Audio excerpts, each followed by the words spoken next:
Hello, जय हिंद and welcome to the SSPRD biology classes. ठीक है, आज हम लोग डिस्कस करने जा रहे हैं बहुत ही मज़ेदार टॉपिक भाई। क्या नाम है? Restriction enzyme. देखना इधर नाम लिखा हुआ है, रेस्ट्रिक्शन एंजाइम। ठीक है, नाम बोलो, क्या नाम है? ओ भाई, क्या चीज़ है? हमको क्या पता, देख के भी नहीं बोल पा रहे हो। बोलो, रेस्ट्रिक्शन एंजाइम। चलो, टॉपिक का नाम क्या है? Restriction enzyme.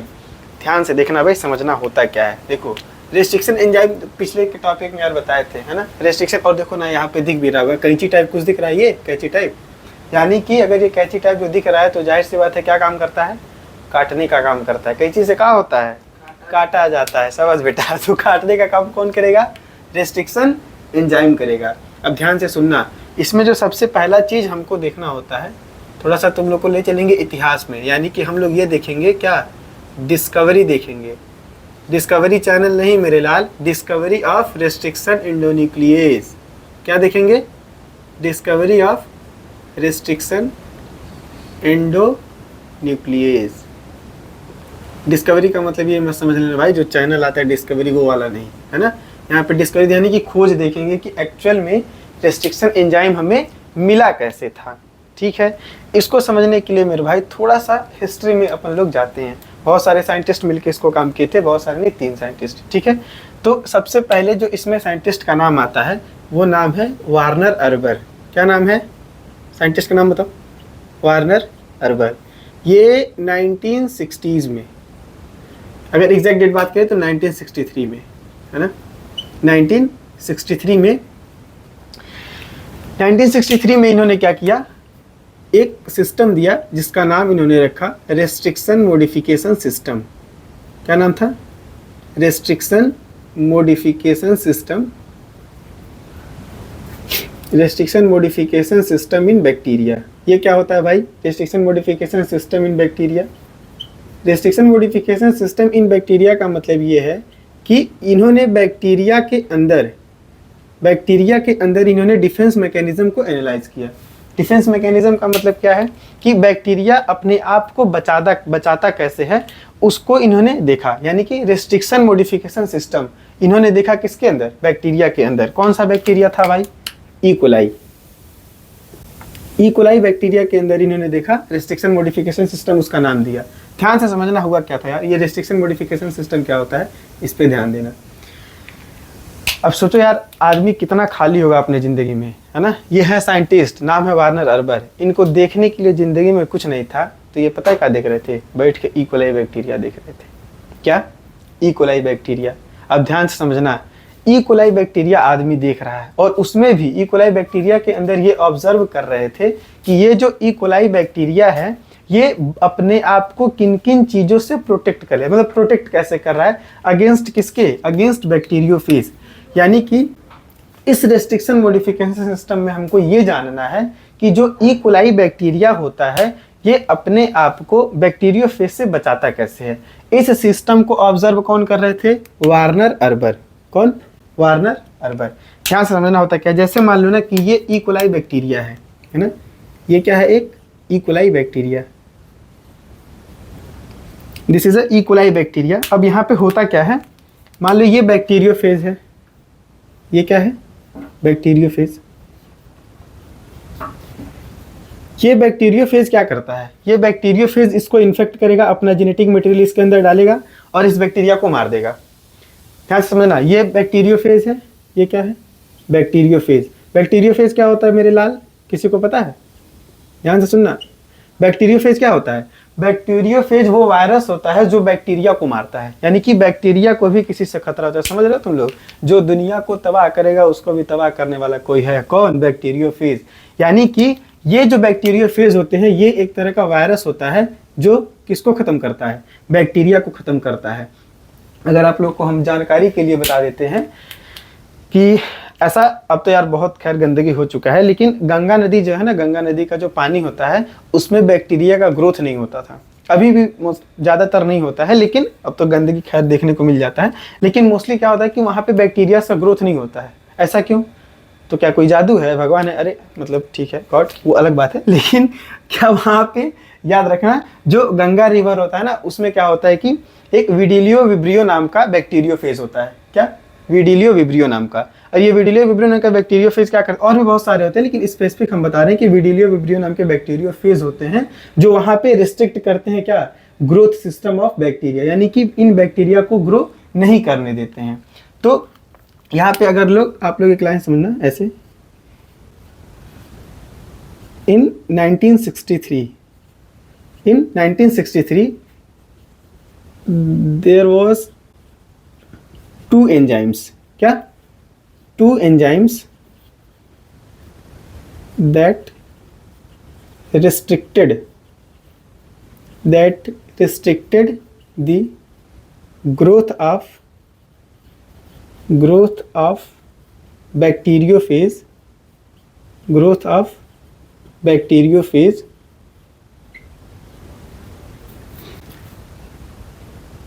in E. coli bacteria. ध्यान से समझना, 1963 में इन्होंने देखा कि दो एंजाइम हैं, है ना, दो एंजाइम है बैक्टीरिया के अंदर, जो ये जो बैक्टीरियोफेज है इसके ग्रोथ को रोकता है, रिस्ट्रिक्टेड करता है। समझ रहे हो, ये रिस्ट्रिक्शन मॉडिफिकेशन सिस्टम बता रहे हैं। क्या हुआ, इन्होंने बैक्टीरिया को देखा और बैक्टीरिया के अंदर इन्होंने ऑब्जर्व किया कि ये कुछ एंजाइम्स ऐसे हैं जो बैक्टीरियोफेज के ग्रोथ को रोक रहे हैं। यानी कि भाई मेरे ऐसे समझ लो, ये हम यहाँ पे क्या किए हैं कि एक बैक्टीरिया लिए हैं। अब ऐसे समझ लेना कि ये एक टेस्ट ट्यूब है, ध्यान से सुना, ये टेस्ट ट्यूब है, इसमें बहुत सारे इकोलाई बैक्टीरिया पड़े हुए हैं, बहुत सारे इकोलाई बैक्टीरिया हैं, और यहाँ पे हम लोग अपना ये जो बैक्टीरियोफेज है इसको डाल दिया। ध्यान से समझना, इसके अंदर क्या किए, ढेर सारा बैक्टीरियोफेज डाल रहे हैं, ठीक, ढेर सारा बैक्टीरियोफेज डाल दिया। अब ये जो बैक्टीरियोफेज होते हैं मेरे लाल, है ना, ऐसा नहीं होगा ना, उन्होंने मतलब ये देखा कि ऐसा नहीं था कि यहाँ पे जितने बैक्टीरिया थे वो सारे ही मर जा रहे थे, ऐसा नहीं था। इन्होंने ये देखा कि कुछ बैक्टीरिया ऐसे हैं जो अपने आप को बचा ले रहे हैं। समझ रहे हो, तो इनका दिमाग ठनका, भाई ऐसा क्या है इन बैक्टीरियाज के पास जो जिससे ये बच जा रहे हैं, यानी कि इनके डिफेंस मैकेनिज्म को इन्होंने एनालाइज किया कि ये बच कैसे रहा है। समझ रहे हो, अब देखना बात, तो वो जो बचने का सिस्टम था कि ये बैक्टीरिया अपने आप को प्रोटेक्ट कैसे कर रहे हैं, ये लोग रिस्ट्रिक्टेड कर देते हैं ग्रोथ ऑफ क्या, बैक्टीरियोफेज। रिस्ट्रिक्टेड मतलब रोक देते हैं बैक्टीरियोफेज के ग्रोथ को। कैसे रोकते हैं ये समझना, इसमें दो एंजाइम काम करता है। क्या? दो एंजाइम। कौन कौन सा? दोनों एंजाइम का नाम याद रखना भाई, है ना। यहाँ पे इन्होंने देखा कि यहाँ पे क्या थे, टू एंजाइम्स हमको देखने को मिलते हैं जो क्या करता था, रिस्ट्रिक्टेड करता था ग्रोथ ऑफ बैक्टीरियोफेज। ठीक है, एक का नाम था मिथाइलेज, एक का नाम क्या है, मिथाइलेज, और दूसरे का नाम क्या था, एंडोन्यूक्लियेज। ठीक है, इन्होंने नाम दिया था एंडोन्यूक्लियेज, ऐसे को हम लोग बोलते हैं रिस्ट्रिक्शन एंडोन्यूक्लियेज। ठीक है, ये क्या था, एंडोन्यूक्लियेज। अब ध्यान से सुनना भाई, क्या काम करता है, या लिख दो पूरा रिस्ट्रिक्शन एंडोन्यूक्लियेज, कोई दिक्कत नहीं है ना। क्या था, रिस्ट्रिक्शन एंडोन्यूक्लियेज। अब ध्यान से देखना कि ये अपने आप को प्रोटेक्ट कैसे करता है। अब ऐसे समझ लो मेरे भाई, ये एक ई कोलाई बैक्टीरिया है, इसका एक अपना सेल्फ जेनेटिक मटेरियल होगा, ये इसका अपना सेल्फ जेनेटिक मटेरियल है। इसके अलावा सेल्फ जेनेटिक मटेरियल इसका ये है, और यहाँ पे आया कौन, ये बैक्टीरियोफेज का जेनेटिक मटेरियल आया, है ना। अब क्या करता है, इसके पास भाई मेरे दो तरह का एंजाइम होता है। कैसे, कौन कौन सा, दो तरह का। ठीक है, दो एंजाइम इसके अंदर पाया गया। एक था अपना रिस्ट्रिक्शन एंडोन्यूक्लियेज, आरई लिख देते हैं, समझ जाना, ठीक। एक क्या था, रिस्ट्रिक्शन एंडोन्यूक्लियेज। इसके अलावा इसके पास एक और एंजाइम था, इसके अलावा इसके पास एक और एंजाइम था, और याद रखना इसका नाम क्या था, मिथाइलेज। दूसरा एंजाइम कौन सा था, मिथाइलेज। पहला एंजाइम रिस्ट्रिक्शन एंडोन्यूक्लियेज, दूसरा एंजाइम मिथाइलेज। अब ये मिथाइलेज क्या करता था, ये जो मिथाइलेज था ये अपने सेल्फ डीएनए का, यानी कि जो मिथाइलेज होता है ये अपने सेल्फ जेनेटिक मटेरियल का मिथाइलेशन कर देता था। यानी कि इसमें CH3 ग्रुप लगा देगा, मिथाइल ग्रुप इसमें लगा देता था। यानी कि जो मिथाइलेज एंजाइम था ये क्या करता था, methylation of self genetic material. ये क्या किया, methylation of self genetic material, self genetic material. अब ध्यान से समझना भाई क्या है, कि जब ये अपने सेल्फ जेनेटिक मटेरियल का मिथाइलेशन कर देता है तो ये जो रेस्ट्रिक्शन एंडोन्यूक्लियस है इसका खास बात क्या है कि ये कट किसको करता है, it cut non methylated DNA. किसको कट करता है, non methylated DNA, non methylated DNA. मतलब समझे। अब देखो यहाँ पे इसका जो सेल्फ जेनेटिक मटेरियल है, इसका जो मेन, ये क्या है, इसका मेन जेनेटिक मटेरियल, ये इसका क्या है, मेन जेनेटिक मटेरियल। और जो अपना रेस्ट्रिक्शन एंडोन्यूक्लियस है ये किसको कट करेगा, नॉन मिथाइलेटेड डीएनए को। किसको कट करेगा, नॉन मिथाइलेटेड डीएनए को। यहाँ पे नॉन मिथाइलेटेड डीएनए क्या है, बैक्टीरियोफेज का। यानी कि जैसे ही ये बैक्टीरियोफेज अपना जेनेटिक मटेरियल इसके अंदर इंसर्ट कराता है तो ये रेस्ट्रिक्शन एंडोन्यूक्लियस इसको कट कर देगा। समझ रहे हो। अब जैसे इसे कट कर, अब यहाँ पे ये रेस्ट्रिक्शन एंडोन्यूक्लियस है, ये नॉन मिथाइलेटेड डीएनए इसको कट कर देगा और ये जो इसका सेल्फ मिथाइलेज एंजाइम था ये मिथाइलेज अपने सेल्फ जेनेटिक मटेरियल का मिथाइलेशन कर देता था। तो इस तरह से इन्होंने ये देखा कि बैक्टीरिया, मतलब जो बैक्टीरिया है उसके अंदर कोई ऐसा मॉलिक्यूल है जो जेनेटिक मटेरियल को कट करता है, यानी कि डीएनए को कट करने का काम कर रहा है। समझ रहे हो। और हमको चाहिए क्या, रेस्ट्रिक्शन एंडोन्यूक्लियस। वही तो चाहिए था कि एक ऐसा एंजाइम हो, कोई एक ऐसा मॉलिक्यूल हो जो डीएनए को कट कर दे। हमको वही चाहिए, वही हमारे बायोटिक में काम आएगा। क्योंकि हमको कपड़ा थोड़ी काटना है कि कैंची लेंगे, क्या काटना था, डीएनए काटना था। ध्यान से समझना, बैक्टीरियोफेज जो होता है ये इन्फेक्ट करता है ई कोलाई बैक्टीरिया को। ठीक है, इन्फेक्ट कैसे करता है, अपने जेनेटिक मटेरियल इसके अंदर इंसर्ट करा देगा और अपने जेनेटिक मटेरियल को इसके जेनेटिक से टैग कर देता है और अपने हिसाब का काम कराता है भाई। ठीक है, अब इसको रोकने के लिए हमको इसको नष्ट करना पड़ेगा। इसको नष्ट करने का काम कौन कर रहा था, रेस्ट्रिक्शन एंडोन्यूक्लियस और मिथाइलेज दोनों एंजाइम मिलके एक साथ काम करते थे भाई।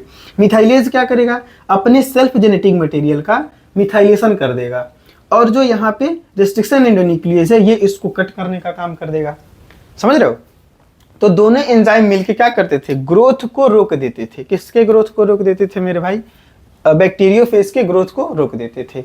ये दोनों एंजाइम मिलकर के इस चीज को ऑब्जर्व किए थे वार्नर अर्बर साहब। ठीक है, अब इतना कुछ होने के बाद एक साइंटिस्ट और आए जिनका नाम था हैमिल्टन ओ स्मिथ। ठीक है, इन्होंने सबसे पहली बार पहला रेस्ट्रिक्शन एंडोन्यूक्लियस को आइसोलेट किया। ठीक है, अच्छा यह साइड हट जाना है ना, जिसको नोट सीखना होगा लिख लेना। अब ध्यान से सुनना, इसके बाद क्या होता है कि एक और साइंटिस्ट आते हैं। ठीक है, इसके बाद एक और साइंटिस्ट आते हैं, वो बता देते हैं। ध्यान से सुनना। अब जो अपने दूसरे साइंटिस्ट थे उनका नाम क्या था, हैमिल्टन ओ स्मिथ। जो दूसरे साइंटिस्ट थे हैमिल्टन ओ स्मिथ, इन्होंने क्या किया, इन्होंने फर्स्ट रेस्ट्रिक्शन एंडोन्यूक्लियस को आइसोलेट किया। कौन से ईयर में, सन 1970 में, यानी कि 1917 में फर्स्ट रेस्ट्रिक्शन एंडोन्यूक्लियस को आइसोलेट किया गया। और उस रेस्ट्रिक्शन एंडोन्यूक्लियस का नाम क्या था, उस रेस्ट्रिक्शन एंडोन्यूक्लियस का नाम था हिंद 2। यानी कि अगर हम दूसरे साइंटिस्ट का बात करें, इनका नाम था हैमिल्टन ओ स्मिथ। क्या नाम था, हैमिल्टन ओ स्मिथ। ये 1917 में ही isolate first restriction endonuclease, first restriction endonuclease. और अपना फर्स्ट रेस्ट्रिक्शन एंडोन्यूक्लियस क्या था, first restriction that is Hind 2, that is Hind 2। ठीक है, तो ये नाम याद रखना भाई, है ना। फर्स्ट रेस्ट्रिक्शन एंडोन्यूक्लियस क्या होगा, हिंद 2 होगा। इसको आइसोलेट करने का काम कौन किए थे, हैमिल्टन ओ स्मिथ किए थे। ठीक है, इनके साथ एक और साइंटिस्ट थे, है ना, डेनियल नाथन। ठीक है, एक और साइंटिस्ट थे डेनियल नाथन। ठीक है, नाम याद रखिएगा, नाथन साहब। ठीक है, डेनियल नाथन। इन्होंने बेसिकली जेनेटिक मैपिंग में काम किया था यूजिंग दिस एंजाइम। ठीक है, यूजिंग दिस एंजाइम इन्होंने जेनेटिक मैपिंग में काम किया था, genetic mapping by using these enzymes. ठीक है, जेनेटिक मैपिंग क्या होता है भाई, जेनेटिक्स में आप लोगों को पढ़ाया जाएगा। ठीक है, तो इन्होंने क्या किया, genetic mapping by using these enzymes, these enzymes. अब ध्यान से समझना लाल मेरे, है ना। इन तीनों साइंटिस्ट ने मिल करके पूरा 100% ये चीज़ साबित कर दिया कि रेस्ट्रिक्शन एंडोन्यूक्लियस क्या है और इसका आइसोलेशन भी कर लिया। मतलब ओवरऑल इसका डिस्कवरी इन तीनों साइंटिस्ट लोगों ने मिलकर किया। कौन कौन साइंटिस्ट? वार्नर अर्बर 1963 में रेस्ट्रिक्शन मॉडिफिकेशन सिस्टम को बताया। हैमिल्टन ओ स्मिथ साहब पहली बार फर्स्ट रेस्ट्रिक्शन एंडोन्यूक्लियस को आइसोलेट किए, यानी कि बाहर निकाले, ठीक है। और नाथन साहब भी इसमें हेल्प किए थे, ठीक है। इन्होंने जेनेटिक मैपिंग करके प्रूफ कर दिया कि हाँ एंजाइम बढ़िया से कट करता है, कोई दिक्कत की बात नहीं है। और इन सब बातों के लिए, है ना, for the discovery of restriction endonuclease all three scientist, ठीक है, for the discovery all three scientist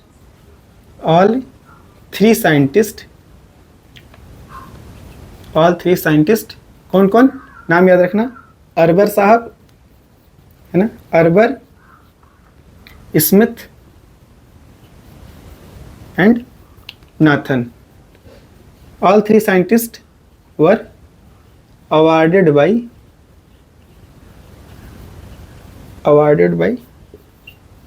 Nobel Prize in 1978।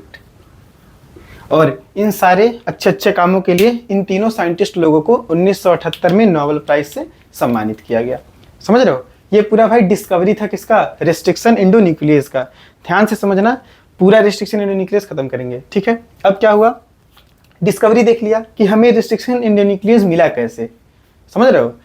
मतलब अभी कुछ काम कुछ नहीं हुआ, बस हम लोग ये देखे हैं कि कुछ ऐसा चीज़ है, कोई ऐसा एंजाइम है जो बैक्टीरिया के अंदर बैक्टीरियोफेज को ग्रोथ को रोकता था। रोकता कैसे था? जेनेटिक मटेरियल को कट करके, है ना, जेनेटिक मटेरियल को कट करके उन्होंने देखा कि रोक रहा है। अब रोकने का काम यानी कि काट के रोक रहा है, तो काट के रोक रहा है तो हमको काटने वाला ही चाहिए भाई। देखो ना कैसे एकदम बढ़िया बनाया है, इसी को मॉलिक्यूलर सीजर भी बोला जाता है ना। तो इसको काटने का काम जब देखा तो इन्होंने लगा बढ़िया चीज़ है भाई, इसको आइसोलेट करिए लेते हैं, है ना। तो इसको आइसोलेट किया और ये तीन साइंटिस्ट मिल करके ये पूरे काम को अंजाम दिए थे। इसलिए इन तीनों लोगों को नोबेल प्राइज दिया गया सन 1978 में। ये डेटा, ईयर, ये सब याद रखना भाई मेरे, है ना। जितने भी मेरे 12th के छोटे छोटे नन्हे नन्हे भाई बहन दोस्त हैं, है ना, सब इसको तुम लोग ईयर याद रखना, ठीक है। वार्नर अर्बन 1963, हैमिल्टन ओ स्मिथ 1917 और इन दोनों लोग को मिलकर ओवरऑल कौन सी में दिया था? 1978 में इन्हें नोबेल प्राइज दिया गया था, ठीक है। अब आओ आगे बात करते हैं। अब ये जो रेस्ट्रिक्शन एंडोन्यूक्लियस होता है ना, ये लार्जर क्लास ऑफ एंजाइम से बिलोंग करता है ना। इसमें कई सारे एंजाइम्स होते हैं, ध्यान से समझना। ये जो एंजाइम होता है इसको हम लोग बोलते हैं न्यूक्लियेज। क्या बोलेंगे? इस एंजाइम को हम लोग बोलते हैं nuclease. It belongs to, NCERT लिखते हैं, it belongs to larger class of enzyme that is called as nuclease. यानी कि जो न्यूक्लियस के अंदर मतलब जेनेटिक मटेरियल को जो कट करता है उसे क्या बोलते हैं? न्यूक्लियेज बोलते हैं। तो ये जो एंजाइम होता है इसे क्या बोलेंगे? Nuclease.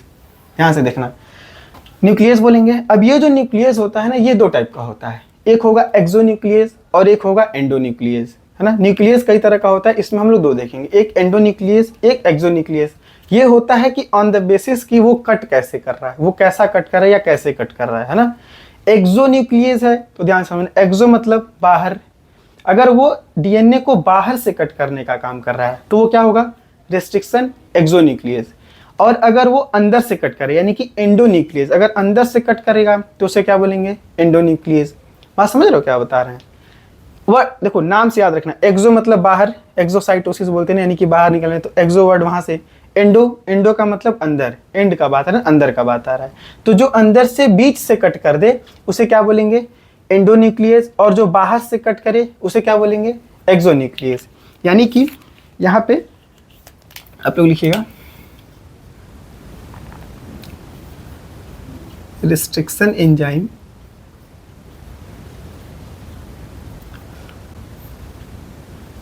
belongs to the larger class of enzyme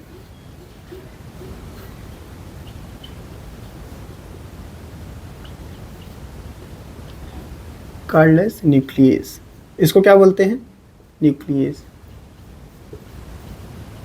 अब देखो ये न्यूक्लियस जो होता है मेरे भाई, है ना, ये न्यूक्लियस याद रखना, जो न्यूक्लियस होता है ये दो टाइप का होता है ना। ऑन द बेसिस कि ये कट कहाँ से कर रहा है, ठीक है।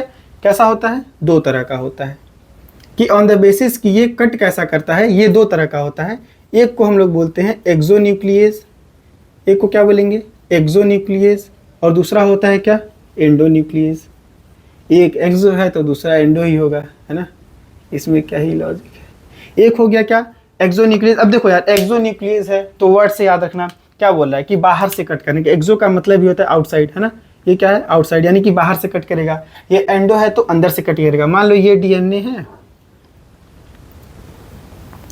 ये डबल स्ट्रैंडेड डीएनए है ना, अगर इस डीएनए को जो रिस्ट्रिक्शन एंजाइम है वो अगर बाहर से कट कर रहा है ना, इधर से ऐसे आउटसाइड से कट कर रहा है, तो बाहर से कट करके इसका फ्रेगमेंट बना रहा है, तो इसको हम लोग क्या बोलेंगे, एक्सोन्यूक्लियस।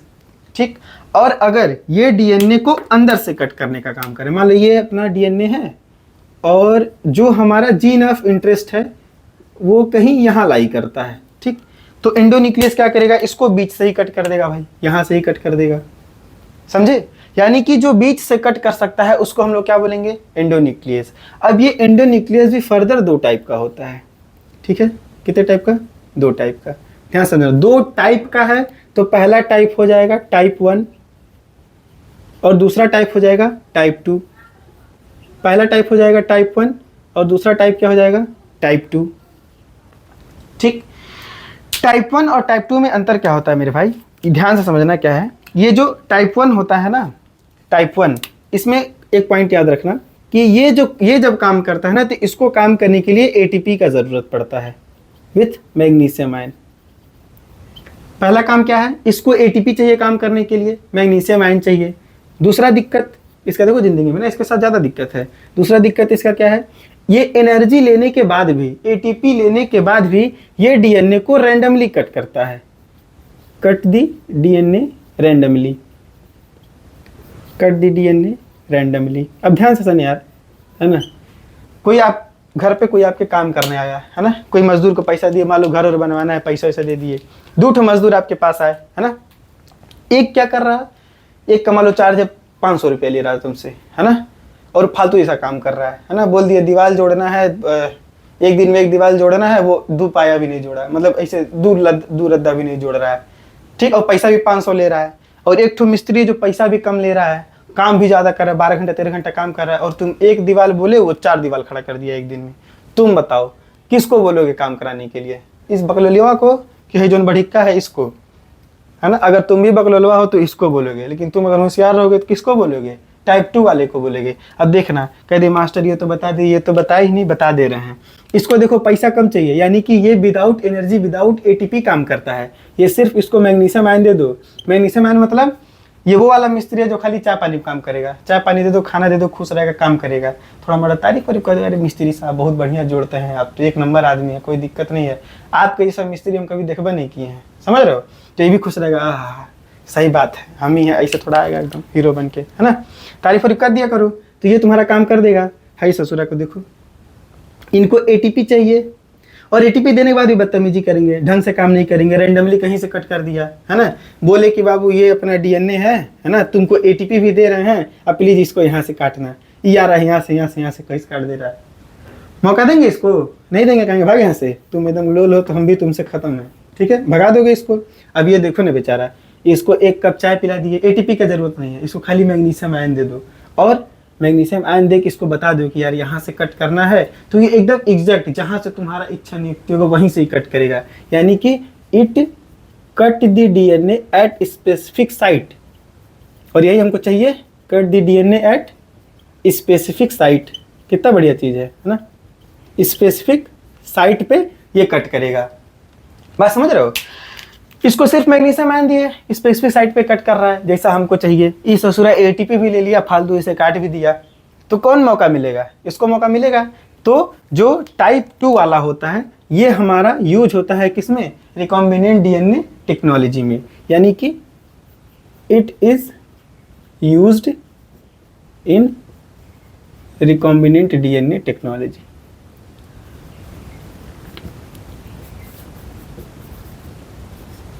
रिकॉम्बिनेंट डीएनए टेक्नोलॉजी में हम लोग इसका इस्तेमाल करते हैं, किसका, टाइप 2 का। कोई दिक्कत, यहाँ तो कोई दिक्कत होना चाहिए, ठीक है। न्यूक्लियस होता है लार्जर क्लास ऑफ एंजाइम, इससे बिलोंग करता है, जिससे दो हम लोग देखते हैं, एक होता है एक्सोन्यूक्लियस, एक होता है एंडोन्यूक्लियस। एंडोन्यूक्लियस भी फर्दर दो टाइप का होता है, टाइप 1 और टाइप 2। टाइप 1 में दिक्कत क्या है, इसको एटीपी चाहिए। देखो एटीपी को ये जो हम लोग सिंथेसिस कराते हैं ना, ये इन विट्रो होता है। तो इन विट्रो में एटीपी प्रोवाइड करना बहुत मुश्किल होता है ना। टेस्ट ट्यूब के अंदर हम लोग कैसे प्रोवाइड करेंगे एटीपी? एटीपी एनर्जी को प्रोवाइड करना, वो भी एटीपी के फॉर्म में, समझ रहे हो? तो थोड़ा सा मुश्किल होता है। और हमको बढ़िया सा मिल भी गया टाइप 2 का, जो सिर्फ मैग्नीशियम आयन से काम कर लेता है ना। तो हम लोग क्या किए, सोचे यार टाइप 2 का ले ही लेते हैं, है ना, टाइप 2 वाले को। और याद रखना भाई, है ना, फॉर श्योर, ये जो था ये अरबर साहब का काम था टाइप 1 पे, और इस पे स्मिथ साहब काम किए थे। ठीक है, नहीं भी याद रखो तो कोई दिक्कत नहीं है ना। इसको स्मिथ साहब और इसको अरबर साहब काम किए थे। ठीक है, कौन सा? टाइप 2 हमारे काम का है, याद रखना कौन सा? Type 2, type 2। अब यार हम ये बात बार बार बार बार बार बोले जा रहे हैं, ध्यान से सुनो भाई, इधर इधर इधर इधर उधर नहीं, ध्यान से सुनो, है ना। आधे घंटे में तुम लोग बोर हो जाते हो। देखो इधर सुनो, आधा घंटा भी नहीं हुआ होगा अभी तो। चल, ये जो टाइप 2 वाला है या कोई भी रेस्ट्रिक्शन एंजाइम है, हम तभी से बोल रहे हैं यार काटता है काटता है काटता है। तुम लोग यार मन में नहीं आ रहा क्या, क्या मास्टर काटता काटता कर रहा है, क्या काटता है, कहाँ काटता है, कैसे काटता है, ये भी तो देखना होगा। तो ये जहाँ से कट करता है, ठीक है, जिस साइट पे ये कट करता है उसको हम लोग बोलते हैं पैलिंड्रोमिक सीक्वेंस। बोलिए ये क्या है पैलिंड्रोमिक सीक्वेंस? पैलिंड्रोमिक सीक्वेंस का मतलब ये होता है मेरे लाल, उल्टा सीधा एक समान। जहाँ से देखोगे, इधर से पढ़ो तब भी, इधर से पढ़ो तब भी, दोनों तरफ से सेम आएगा। एनसीईआरटी की एग्जाम्पल बताती है क्या? मलयालम। क्या बोलती है? मलयालम, है ना। मलयालम को चाहे ऐसा पढ़ो चाहे ऐसे पढ़ो, दोनों तरफ से क्या ही होगा? मलयालम ही होगा। इसको कोई लिखना चाहे तो लिख सकता है, ठीक है, लिखना ही है और क्या। सुनो इधर, अब हम लोग क्या बात कर रहे थे कि मलयालम, है ना, मलयालम का उल्टा पढ़ो, उल्टा कैसे ही पढ़ो सेम आएगा। इसको क्या बोलते हैं? पैलिंड्रोमिक सीक्वेंस बोलते हैं, ठीक है। ऐसे ही हमको इनमें दो ही का हमको याद रखना है, दो रेस्ट्रिक्शन एंजाइम का, एक इको R1 का और एक हिंद 2 का, ठीक है। दोनों का रेस्ट्रिक्शन साइट हम आपको बताएंगे। पहले समझ लो पैलिंड्रोमिक सीक्वेंस का, तो उल्टा सीधा एक समान। जैसे नितिन बोल दो, नितिन को इधर से पढ़ो या इधर से पढ़ो। देखो इधर क्या बात कर रहे थे हम लोग? पैलिंड्रोमिक सीक्वेंस का, है ना, कि पैलिंड्रोमिक सीक्वेंस क्या होता है, ध्यान से समझना। या आप लोग टॉपिक डाले ना, वर्किंग ऑफ रेस्ट्रिक्शन एंडोन्यूक्लियस, ये काम कैसे करता है ना, ये बताते हैं। देखो इधर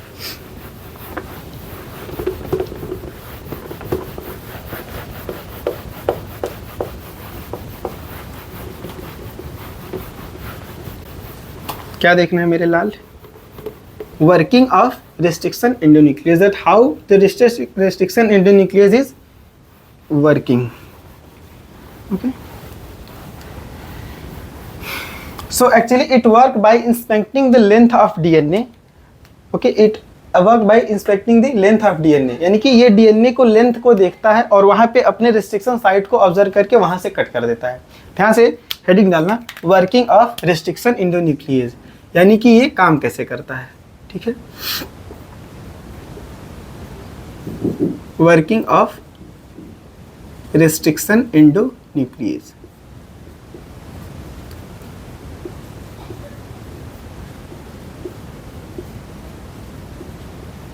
ये काम कैसे करता है इसे देखना, ठीक है। It work by inspecting the length of DNA, ठीक है, डीएनए के लेंथ को जांच परख के ये काम करता है, ठीक है, कहाँ से कट करना है देखना। भाई एक चीज बता रहे हैं, पैलिंड्रोमिक सीक्वेंस, ये पैलिंड्रोमिक सीक्वेंस क्या होता है ध्यान से समझना। पैलिंड्रोमिक सीक्वेंस, पैलिंड्रोमिक सीक्वेंस का मतलब होता है मेरे लाल उल्टा सीधा एक समान। क्या होगा?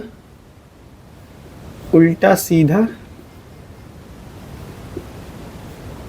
सीधा एक समान, चाहे कैसे भी लिख लो कैसे भी देख लो सेम ही दिखेगा। जैसे मलयालम, मलयालम ऐसे पढ़ो या ऐसे पढ़ो आएगा क्या? मलयालम, ठीक है। या आप पढ़ लो नितिन,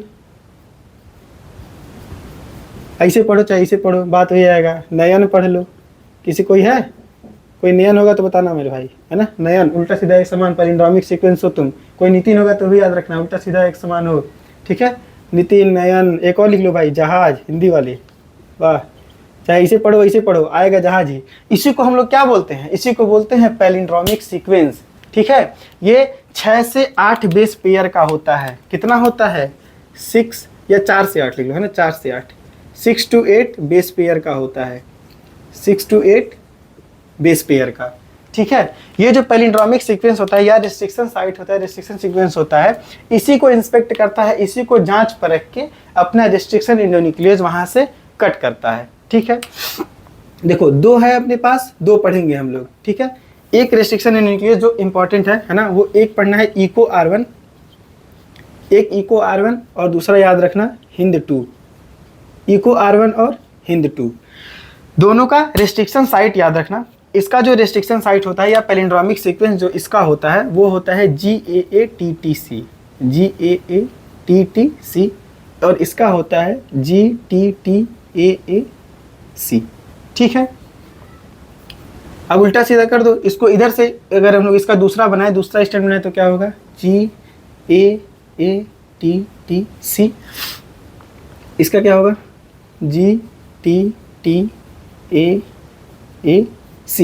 अब देखो इसको चाहे ऐसे पढ़ो, दोनों तरफ से बात बराबर है ना, ऐसे पढ़ो या ऐसे पढ़ो बात बराबर है। इधर से देखो तो GAATTC, इधर से पढ़ो तो भी GAATTC, इधर से इसको पढ़ो GTTAAC, इधर से पढ़ो GTTAAC। समझ रहे हो, यानी कि जब हिंद 2 जो अपना हिंद 2 रिस्ट्रिक्शन एंडोन्यूक्लियस होगा, इसको डीएनए के अंदर जैसे ही ऐसा सीक्वेंस देखने को मिलेगा ये तुरंत कट कर देगा भाई। समझ रहे हो क्या बता रहे हैं?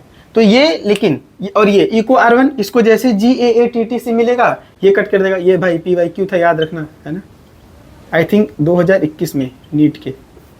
ठीक है, ये क्वेश्चन पूछा गया था इको R1, और ये क्वेश्चन पूछते लोग ना, इको R1 फेवरेट होता है भाई, है ना एग्जामिनर लोगों का, तो याद रखना इको R1 GAATTC, या इसका मतलब ये रिस्ट्रिक्शन साइड जो होता है वो क्या होता है, क्या है GAATTC, और हिंद 2 का GTTAAC। अच्छा, ये कट कैसा करता है तो याद रखना, ये जो बनाता है वो ब्लंट एंड कट करता है, नहीं ये स्टिकी एंड ना, स्टिकी एंड बनाता है। ये जब कट करता है तो स्टिकी एंड बनाता है, और ये ब्लंट एंड कट करता है, ब्लंट एंड। देखो यानी कि ब्लंट एंड मतलब ये ऐसे सीधा एकदम स्ट्रेट कट करेगा। ये मान लो अपना रिस्ट्रिक्शन साइट है आया, ये यहाँ पे कट करता है ऐसे, ठीक, और ये स्टिकी एंड बनाता है। स्टिकी एंड क्यों बोलते हैं, देखो ये इसको ऐसे कट करेगा और ऐसा कट करेगा, ठीक है, ये ऐसे कट करता है दोस्त, ठीक है ऐसे। तो यहाँ पे कैसे देखने को मिलेगा, देखो इधर, अब यहाँ पे ना एडीन है, एडीन थायमिन, एडीन, इनके बीच में ना हाइड्रोजन बॉन्ड को टूट जाता है, तो ये स्टिकी एंड बनता है, यानी कि जैसे इसका कॉम्प्लीमेंट्री ना ये वापस से चिपक जाता है भाई। समझ रहे हो, ये वापस से क्या होगा, चिपक जाएगा। जैसे इसे दूसरा मिलेगा ये चिपक जाएगा। देखो ऐसे दिखेगा ये थोड़ा थोड़ा, AAATTC, इधर आएगा G, एक एंड ये बना और एक एंड ऐसा बनेगा GCTTA। अब देखो यहाँ पे इसके पास भी हाइड्रोजन बॉन्ड फ्री है और यहाँ पे इसके पास भी हाइड्रोजन बॉन्ड फ्री है। इसे जैसे ही कोई मिलेगा ये तुरंत आपस में चिपक जाएगा, है ना। और देखो ये ऐसा एंड बनाता है ना, ऐसा जिग जैग एंड कट करता है, जिग जैग कट करता है, इसको बोलते हैं स्टिकी एंड। और ये ऐसा सीधा सीधा कट कर देता है भाई, इसको क्या बोलेंगे, ब्लंट एंड बोलते हैं। ऐसे डायरेक्ट नाम याद रखना कि हिंद 2 ब्लंट एंड बनाता है और इको R1 स्टिकी एंड बनाता है। समझ रहे हो, यहाँ तक कोई दिक्कत। ये हम लोग बात किए कि वर्क कैसे करता है, काम कैसे करता है। 4 से 8 बेस पेयर पाए जाते हैं। कितना, 4 से 8, देखो ना गिन लो इधर, 1 2 3 4 5 6, 4 से 8 के बीच में 6 आता है, ठीक है, याद रखना ये सारी चीज़। कोई दिक्कत, बहुत बढ़िया। अब आओ, अब यहाँ पे ना ध्यान से समझना, ये जो हम लोग नाम लिख दे रहे हैं ना, इको R1 हिंद 2, क्या है मास्टर जी, है ना, इको R1 क्या है, हिंद 2 क्या है, कुछ भी बोलते हो, ये नाम कहाँ से आया होगा। आओ इस पे देखते हैं, ठीक है, कि ये हिंद 2 क्या है, इको R1 क्या है, इसे भी तो समझना है। देखो इधर,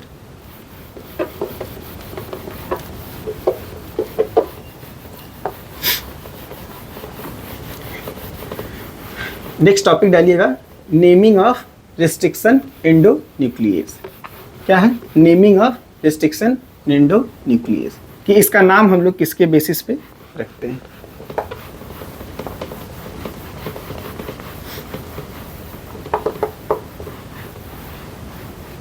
यानी कि नेक्स्ट टॉपिक अपना क्या है, नेमिंग ऑफ रिस्ट्रिक्शन एंडोन्यूक्लियस।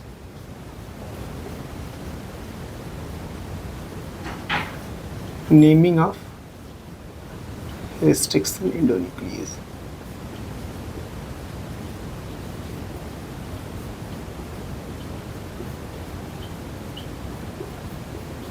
यानी कि इसका नाम कैसे रखे अपन लोग, ध्यान से देखना, है ना।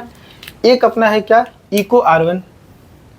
पहला रेस्ट्रिक्शन एंजाइम क्या है, इको R1। दूसरा क्या है, हिंद2। पहला क्या था, इको R1 और हिंद2। अगर हम लोग बात करते हैं इको R1 का, तो मेरे भाई ये ना नाम देखो, ये क्या है, ECOR और 1। तो याद रखना इसका जो सबसे पहला लेटर होता है, जो फर्स्ट लेटर होता है ना, फर्स्ट लेटर, पहला लेटर है ना, फर्स्ट लेटर क्या बताता है, पहला लेटर कहता है कि ये जो ई है, यानी कि जो रेस्ट्रिक्शन एंजाइम होता है, इसका पहला लेटर रिप्रेजेंट करता है जीनस को। ये क्या बताता है, जीनस। जैसे यार बायोलॉजिकल क्लासिफिकेशन में बताते हैं ना, kingdom, phylum, class, order, family, genus, species, ठीक है। तो इसका जीनस क्या होता है इस इकोलाई बैक्टीरिया का, उसके बारे में हम लोग बात करते हैं। तो इसका जीनस क्या है, इकोलाई। ई का मतलब होता है, यानी कि इसका जो जीनस है वो है इस्चरीशिया। क्या है, इस्चरीशिया, ठीक है। जो सेकंड दो लेटर होता है, यानी कि ये दोनों है ना, ये जो दो लेटर्स होते हैं, लास्ट टू लेटर, ये वाला लास्ट का जो दो लेटर होता है, ये रिप्रेजेंट करता है स्पीसीज को। ये क्या बताता है, स्पीसीज बताता है, ठीक है। इसका स्पीसीज क्या है, कोलाई, इस्चरीशिया कोलाई। आगे आगे लिखते हैं ना, ई कोलाई लिखते हैं हम लोग। तो ये कोलाई क्या है, इसका स्पीसीज है। इस्चरीशिया क्या है, जीनस है। अब ये R1 क्या है, याद रखना, R जो होता है ये स्ट्रेन होता है। जो इसका लास्ट वाला ये वाला वर्ड है ना, R क्या है, ये इसका स्ट्रेन है ना। ये क्या है, स्ट्रेन है, स्ट्रेन ऑफ बैक्टीरिया, ठीक है। अब देखो ये R जो इसका पूरा टोटल नाम है ना मेरे भाई, वो ऐसा था, दिखाते हैं इधर। ये क्या था, इसका जो कंप्लीट नाम है वो है इस्चरीशिया कोलाई RY13। ये इसका पूरा नाम है ना। अब देखो RY का R ले लिए, 13 का फर्स्ट ले लिए, ये 1 ले लिए, ठीक है। 13 लिखते हैं इसको, ठीक है। तो इसको हम लोग पहला R लिख लेते हैं, ठीक है, RY130। तो इसको हम लोग क्या बोलते हैं, ये स्ट्रेन हो गया। और जो इसका फर्स्ट है, यानी कि जो इसका रोमन नंबर है, जो इसका रोमन नंबर है, इसको क्या बोलते हैं, ऑर्डर ऑफ आइसोलेशन। ये क्या है, order of isolation, order of isolation, यानी कि कौन से ऑर्डर पे इसे आइसोलेट किया गया था, ठीक है। नाम याद रखना। पहला क्या है इसका, जीनस। पहला जो इसका वर्ड होता है ये जीनस को रिप्रेजेंट करता है, इस्चरीशिया बोलते हैं। जो लास्ट का ये जो दो लेटर होता है ये स्पीसीज को रिप्रेजेंट करता है, ई कोलाई, कोलाई बोलते हैं इसे। R इसका स्ट्रेन है, I क्या है, ऑर्डर ऑफ आइसोलेशन, ठीक है। ई को R1 बोलते हैं। समझ रहे हो क्या बात कर रहे हैं। इसी तरह से इसमें भी देख लो, जैसे इसमें देखा उसमें भी देख लो। इसका जो पहला लेटर हुआ क्या बताएगा, नाम याद रखना, जीनस। पहला लेटर क्या बता रहा है, जीनस। इसका जीनस क्या है, H। H का मतलब क्या हुआ, हीमोफिलस। ये एक बैक्टीरिया से आइसोलेट करते हैं जिसका नाम है क्या, हीमोफिलस, हीमोफिलस। ये जो दोनों लेटर है ये किसको रिप्रेजेंट करेगा, स्पीसीज को। ये दोनों वर्ड किसको रिप्रेजेंट करता है, स्पीसीज को। अगर हम लोग बात करें IN, तो IN से क्या होता है, इन्फ्लुएंजा। क्या होगा, इन्फ्लुएंजा।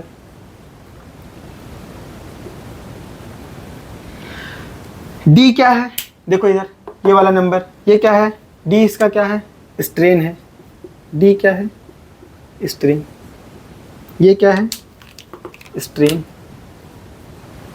और ऑफ कोर्स ये नंबर क्या है, सेकंड क्या है, ऑर्डर ऑफ आइसोलेशन।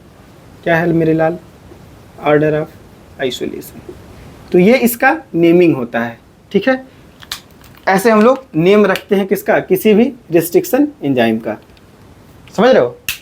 यानी कि इको R1 में ई क्या है, इसका जीनस, को क्या है, स्पीसीज, R क्या है, स्ट्रेन, और आई क्या है, ऑर्डर ऑफ आइसोलेशन। स्ट्रेन क्या होता है, देखो जो वायरस या बैक्टीरिया होते हैं ना, उनके सरफेस पे कुछ प्रोटीन के स्ट्रक्चर होते हैं, उसको वो लोग मॉडिफाई करते रहते हैं, चेंज करते रहते हैं, उसी को हम लोग बोलते हैं स्ट्रेन। समझ रहे हो। तो वो जो स्ट्रेन अपना लोग चेंज करते रहते हैं उसी को हम लोग बोलते हैं स्ट्रेन। तो ये D स्ट्रेन का बैक्टीरिया है ना, हीमोफिलस इन्फ्लुएंजा का D स्ट्रेन, और ये इको R1 का R स्ट्रेन। समझ रहे हो। तो इसको याद रखना, ठीक है। नेमिंग में इतना याद रखना, ऐसे इसका नाम रखा जाता है। इको R1 का मतलब क्या हुआ, इसका ये जीनस इस्चरीशिया कोलाई, ये R1, ये क्या है, हीमोफिलस इन्फ्लुएंजा D स्ट्रेन का सेकंड नंबर वाला, ठीक है। सेकंड का इसका ऑर्डर ऑफ आइसोलेशन। तो इसका ऐसे हम लोग नाम रखते हैं। अच्छा एक बात और याद रखना, DNA कट करता है हमेशा मतलब ये जो रेस्ट्रिक्शन एंजाइम होता है, याद रखना ये हमेशा कट करता है किसको, फॉस्फोडाइएस्टर बॉन्ड को, ठीक है। फॉस्फोडाइएस्टर, ये भी देखो क्वेश्चन आया हुआ था, हमें भी याद है, बता रहा हूँ किसको कट करता है, फॉस्फोडाइएस्टर बॉन्ड को कट करने का काम करता है कौन, रेस्ट्रिक्शन एंजाइम। और इन सब के साथ साथ है ना, अब तक बिसाइड्स हिंद 2 के अलावा हम लोग अभी तक 900 से ज़्यादा रेस्ट्रिक्शन एंजाइम को आइसोलेट कर चुके हैं with from the different 213 different strain of bacteria, okay, of the different restriction site also, ठीक है। यानी कि बिसाइड्स हिंद 2 के अलावा हम लोग अभी तक डिस्कवर कर चुके हैं 900 से ज़्यादा रेस्ट्रिक्शन एंजाइम्स, ठीक है। एक और एनसीईआरटी का लाइन यहीं पे इसको समाप्त करते हैं, ठीक है। Besides Hind 2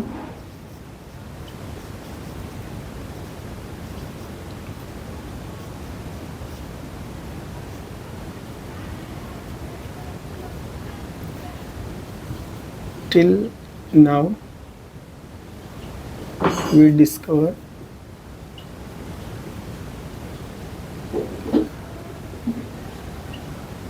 more than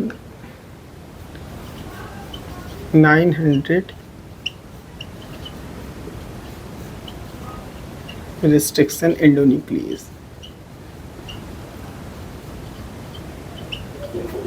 from 213 different strain of bacteria with different nucleotide sequence.